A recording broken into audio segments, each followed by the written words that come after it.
watching Republic TV with me, Akanksha Khajurian. This evening, we bring you top 6 stories of the day, 6 stories that matter and you should know about. We're keeping our focus on the big announcement by Donald Trump, massive hike in H-1B visa fee. This is Donald Trump's latest crackdown on immigration. But India remains relentless. Prime Minister Modi gave a veiled response to hike in visa fee, saying that real enemy of India is dependence on other countries. And meanwhile, politics has also started over the fee hike, and we'll tell you what the Congress party has said about this. And thirdly, Gujarat is on the edge once again as the stone pelting incident took place in Vadodara. Over a social media post, a group of people attacked a Navratri pandal and damaged vehicles as well. And next Prime Minister was in his Karambhumi, Gujarat today and laid foundation stone of multiple projects worth over 34,000 crore rupees. And then to the U-turn by Pakistan. Once again, we will tell you what Pakistani Defence Minister said after signing a defence deal with the Saudi Arabia. And lastly, to Bengaluru, once hailed as India's Silicon Valley, is now battling an embarrassing tag, that is the city of potholes. These are the top 6 stories that we're tracking for you this evening. Let's get started.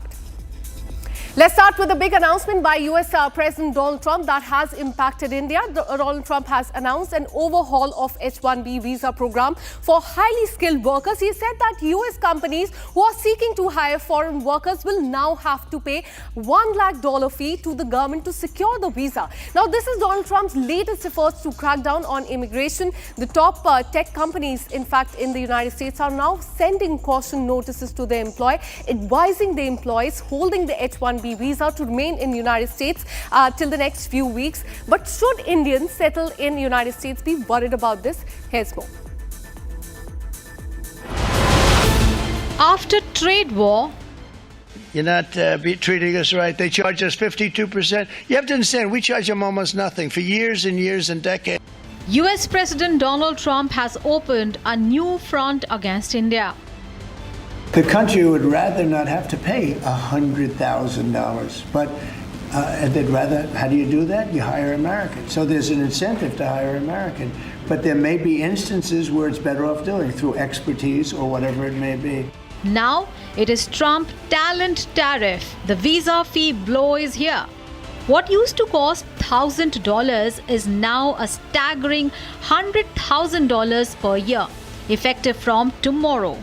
The country would rather not have to pay $100,000, but they'd rather, how do you do that? You hire Americans. So there's an incentive to hire American. But there may be instances where it's better off doing through expertise or whatever it may be. But they're both unbelievable, whether it's a gold card or anything else that we talked about today. Follow up on the visa question. I think this may be the next thing that you're signing, but for the H-1B visa action that you're doing today, be next. We'll talk about that. You're very close to the technology CEOs. Are they concerned about that? Everyone's going to be happy, and we're going to be able to keep people in our country that are going to be very productive people. And in many cases, these companies are going to pay a lot of money for that, and they're very happy about it. The cost hike is hitting the giants. Amazon, Microsoft, Google, Meta, Infosys, TCS and Wipro all are on the front line, facing a massive surge in expenses to hire foreign talent. For India, the stakes are high. With Indians making up 71% of the H-1 visa holders, the move threatens the backbone of outsourcing and IT services to the US. Experts warn employers may now hesitate to sponsor H-1B employees, preferring American workers instead. Projects may move overseas and Indian companies could face a major slowdown in US operations. This is more than a fee hike. The US is prioritizing domestic employment and curbing outsourcing, while India's skilled workforce is left grappling with uncertainty. After trade tariffs, now talent tariffs, and millions of Indians are caught in the crosshairs. The American dream is suddenly costly, complicated, and increasingly out of reach. Big tech, Indian IT, and global talent pipelines all face a game-changing disruption. The message is clear: Trump is rewriting the rules of the H-1B system, and once again, India is on his radar. And right after the announcement, in a veiled response to US President Donald Trump, Prime Minister in fact spoke about this, and he said India's biggest enemy is dependence on other countries. He also said that India must become a self-reliant country to stand strong against the unilateral decision of some of the countries hinting towards the United States. But meanwhile, back in India, the politics has started over the visa fee hike, with the Congress party calling this a diplomatic failure. Watch this. Even as a $100,000 H-1B visa fee hike fueled anxiety in India's tech hubs and corporate corridors, India remains relentless. Right after the hike was announced, PM Modi hit back, saying India's real enemy is its dependence on other countries. He also stressed on the need for self-reliance to ensure national strength and global respect. दुनिया में हमारा कोई बड़ा दुश्मन नहीं है। सच्चे अर्थ में अगर हमारा कोई दुश्मन है तो वो है दूसरे देशों पर हमारी निर्भरता। यही हमारा सबसे बड़ा दुश्मन है और हमें मिलकर भारत के इस दुश्मन को निर्भरता वाले दुश्मन को हराना ही होगा।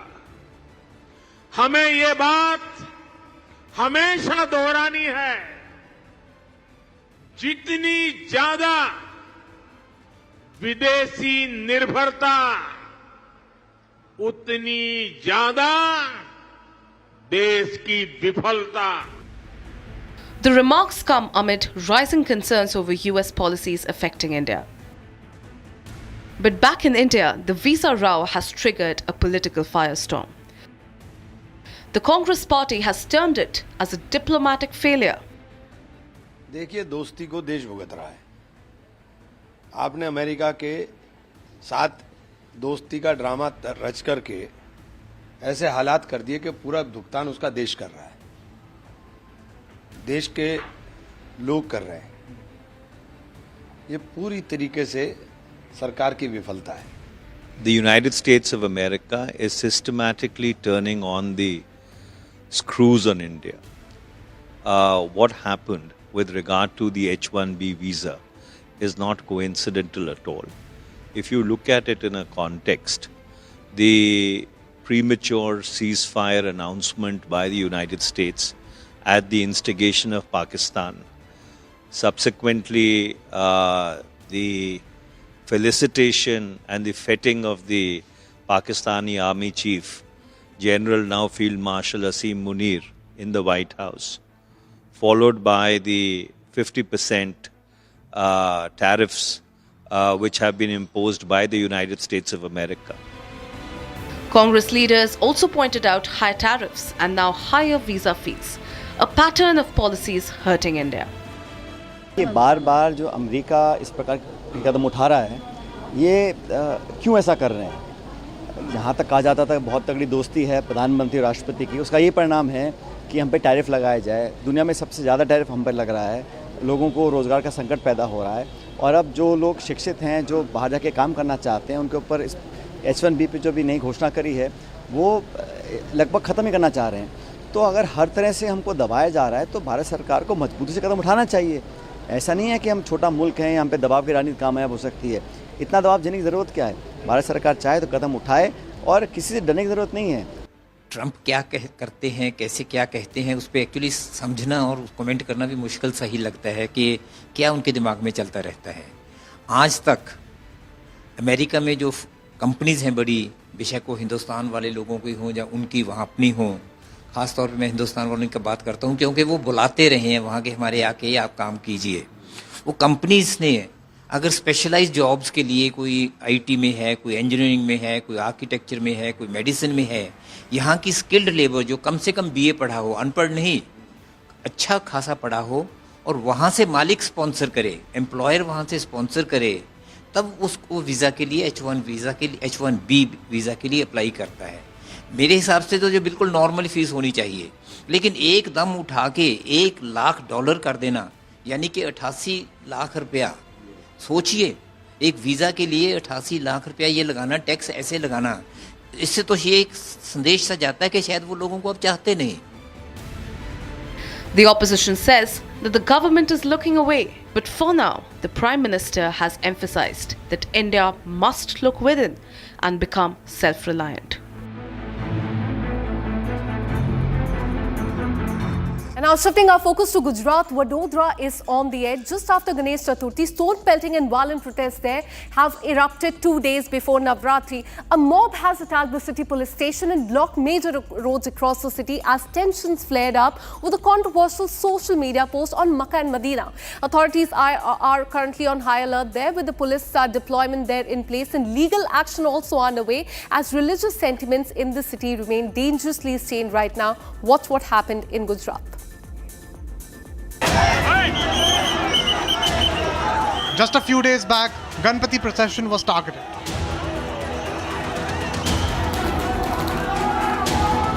And last night, stone pelting was reported in the run-up to Navratri celebrations.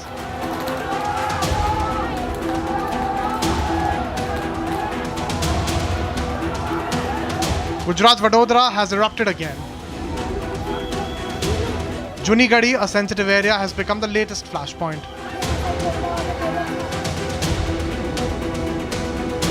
Muslim protesters targeted the Navratri Pandal. There was panic and a stampede-like situation in the area. People abandoned their belongings while running for cover to save their lives. Vadodara City Police Station also came under attack.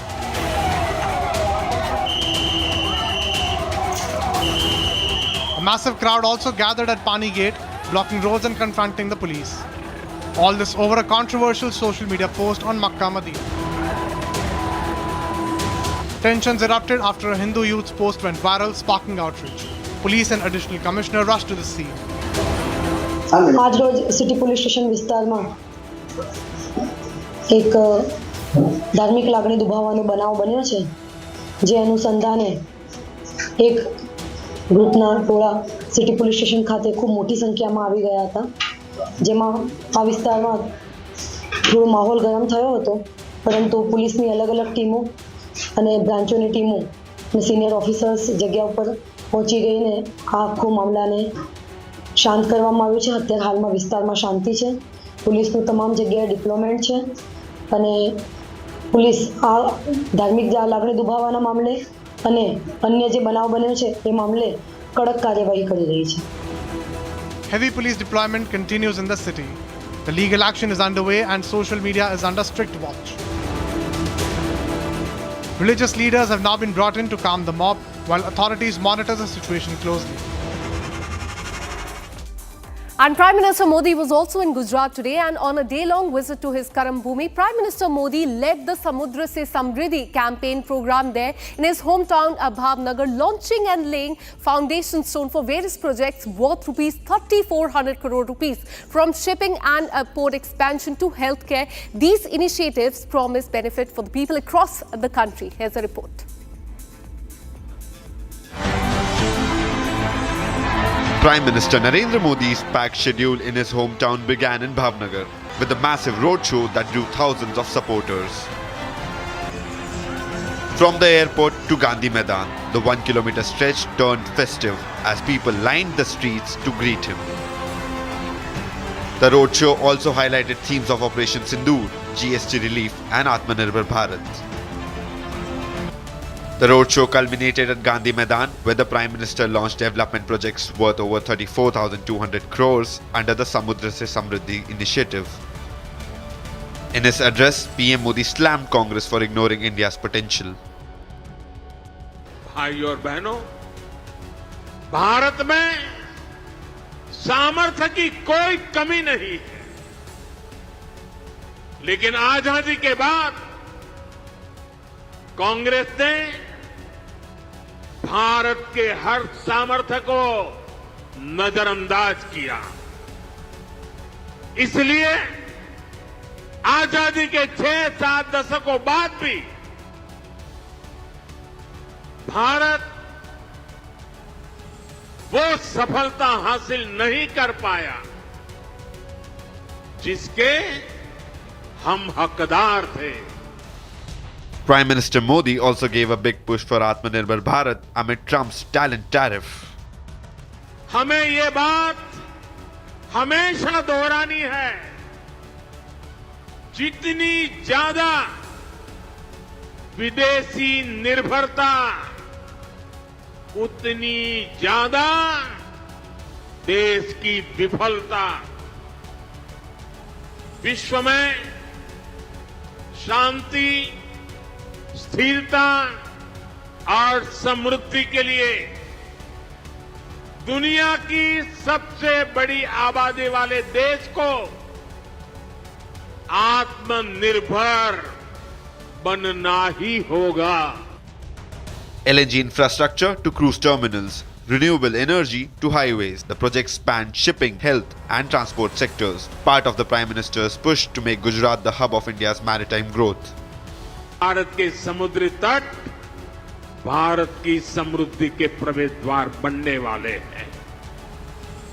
मुझे खुशी है कि गुजरात की एक coastline भी एक बार फिर यहां के लिए वरदान बन रही है. आज ये पूरा क्षेत्र देश को पोर्ट लेड डेवलपमेंट का नया रास्ता दिखा रहा है.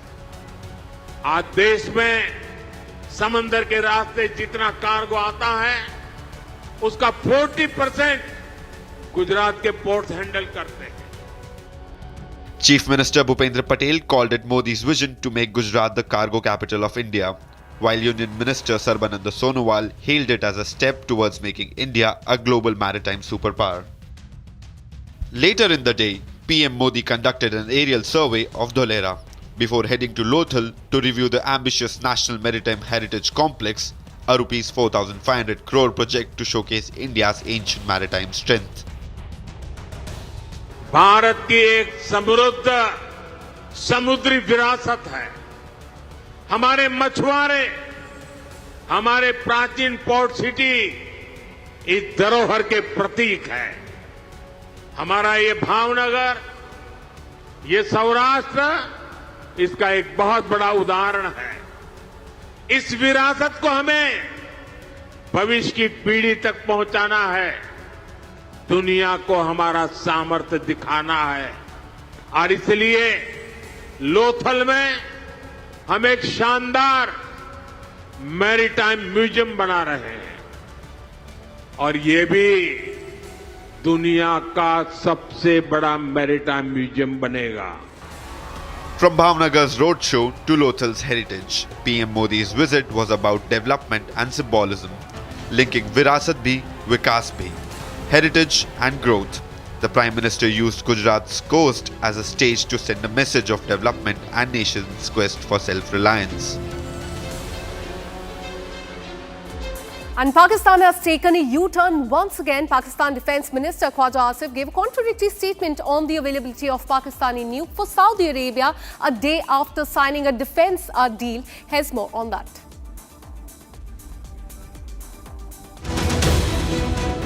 Days after Pakistan and Saudi Arabia signed their defence agreement, Pakistan's Defence Minister Khwaja Asif has made a controversial claim.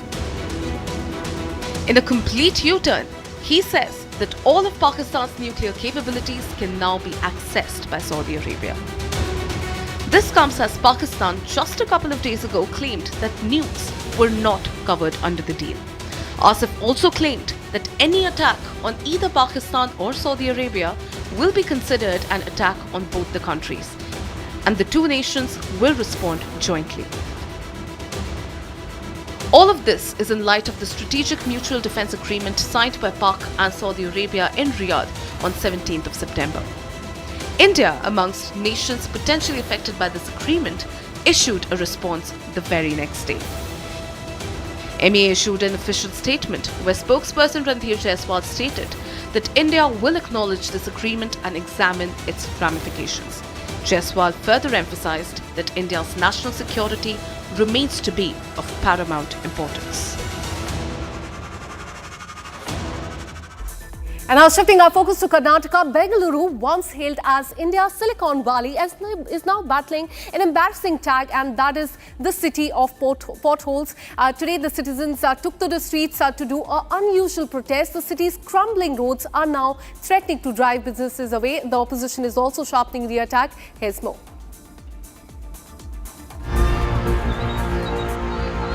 From Pannatur Gunju to judicial layout, potholes continue to dominate Bengaluru's headlines.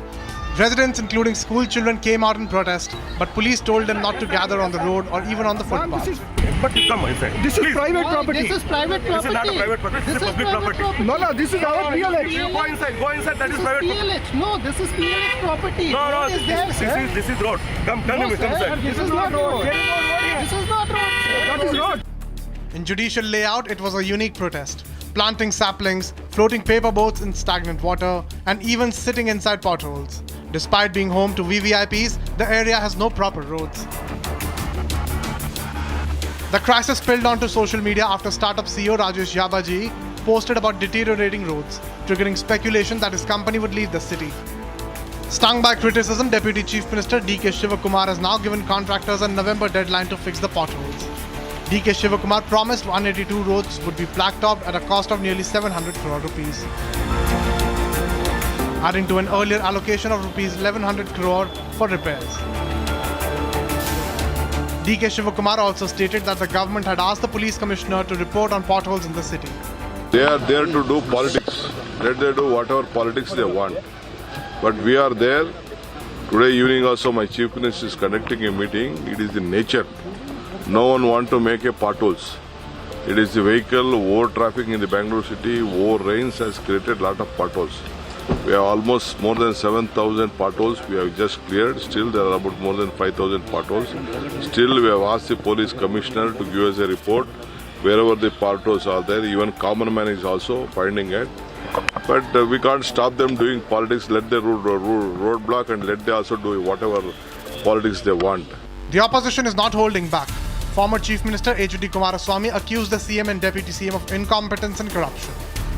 Bengaluru may be India's Silicon City, but today it is crippled by craters, which was once the symbol of India's tech boom, is now an embarrassment. And this is all we could pack for you at 6 at 6. We'll be back tomorrow with much more interesting stories for you. Till then, keep watching Republic TV. Goodbye.